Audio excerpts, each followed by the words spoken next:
Hey, I hope this is recording. I don't know what the fuck's going on. I try to use that recorder or the video recorder on Messenger, and then it's just too hard to hold the button down with my screwed up hands. Can't do nothing. Here's Otis. More trouble than he's worth. Aren't you, Otis? I don't like talking about him when I got to talk about him because he knows I'm talking about him. He gets bummed out because he's wiping me out. And, I just wanted you to know that there ain't a moment that I don't think about you in here. Even though you don't ever hear from me, and it may seem like I don't think about you, I think about you. I keep trying to make these videos, but they end up too long, and I can't get them to post. And then I'm thinking now maybe I just better hurry up and make a bunch of short ones, because it's too much putting words. I mean, you just got to see the pictures. Here, like this picture right here. This cat box is killing me.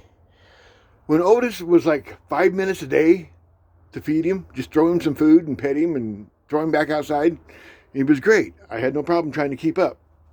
But now, since he's gotten sick, I cannot keep up with what he needs. It wipes me out. And of course, you got to do it. Otherwise, he'll croak.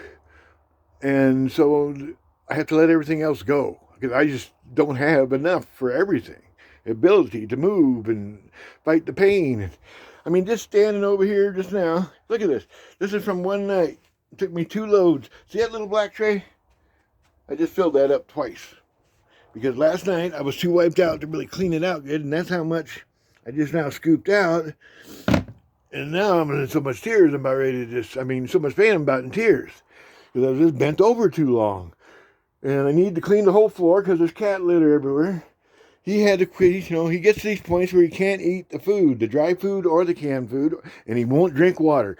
That gunk starts building up in his throat, and he quits drinking because he can't. It chokes him. And then it gets worse.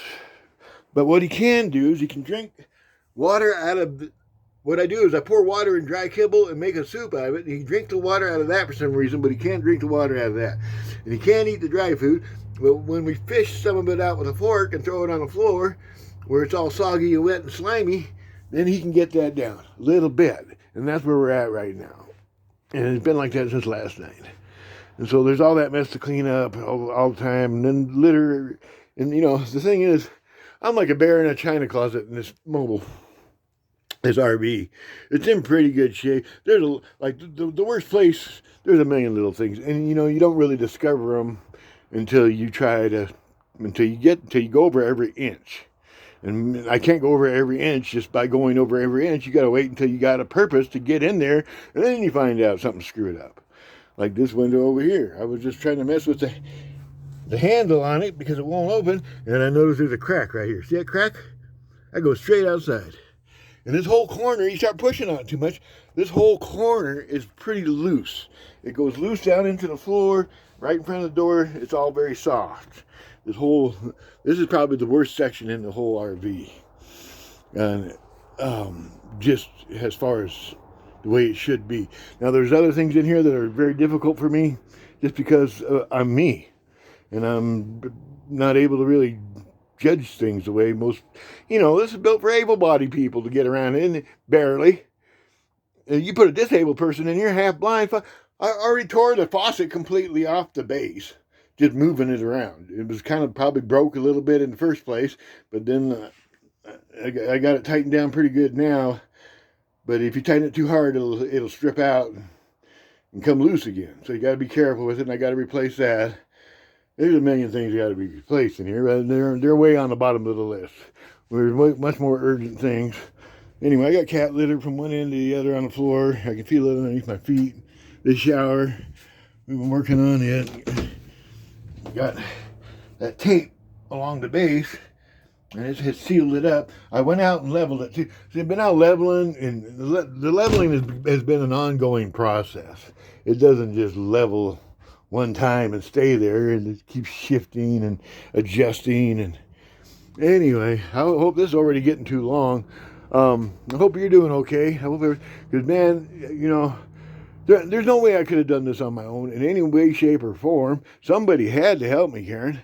And I'm so glad, for the help you've given, because I don't know where else it would have come from. It wasn't coming from anywhere else, and it was time to get out of that motel.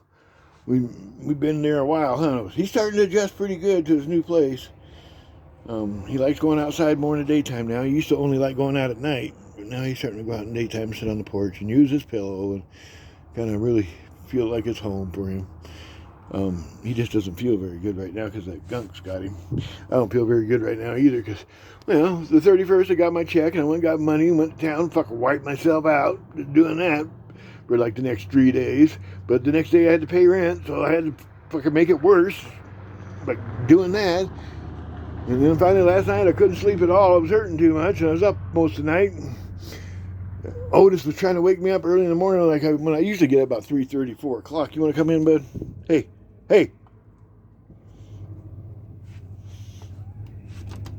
Anyway, he wanted to eat, and he couldn't eat. And I got up and fed him a little bit of canned food, but he only ate a couple bites. And made him some soup, and he ate a little bit of that. And then he knows what I'm talking about, so he come in. Huh. Flopgetty. Oh, Flopgetty. What are we going to do with a Flopgetty on this? Flopgetty. Just flop over and die, huh? That's what we got to do. One day we'll just flop over and not get up. Practicing, huh, bud? We're practicing.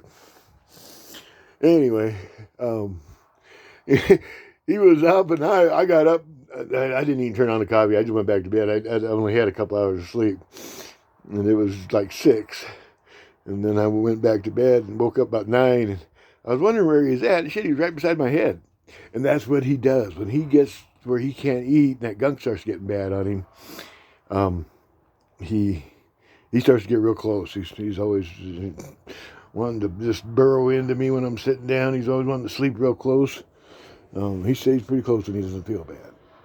But it's just going to be that way. It's never going to get better. He's got something that's just, has to be treated all the time. And when his medication starts to run down, it's getting time for his next treatment, well, he's going to get worse again before he gets in there. It's just the way it works. But it seems these last 2 times, it seems like it's been a little sooner than usual, or than it has been. I don't know what usual is. Anyway, he's got to get in there and get some shots for steroid shots and an antibiotic booster every couple few weeks. But it seems like it's only been a couple of weeks since he got in there. It should have been longer. Anyway, I got to go. I'm going to keep trying to stay in touch more. I just don't even... My fingers are so screwed up. I haven't even been able to write much. I posted a little bit on Facebook the other day, but that was just like a wild hair up the butt moment. I don't know. Anyway, thank you so much. I love you. I'll try to send more as much as I can later. Bye-bye.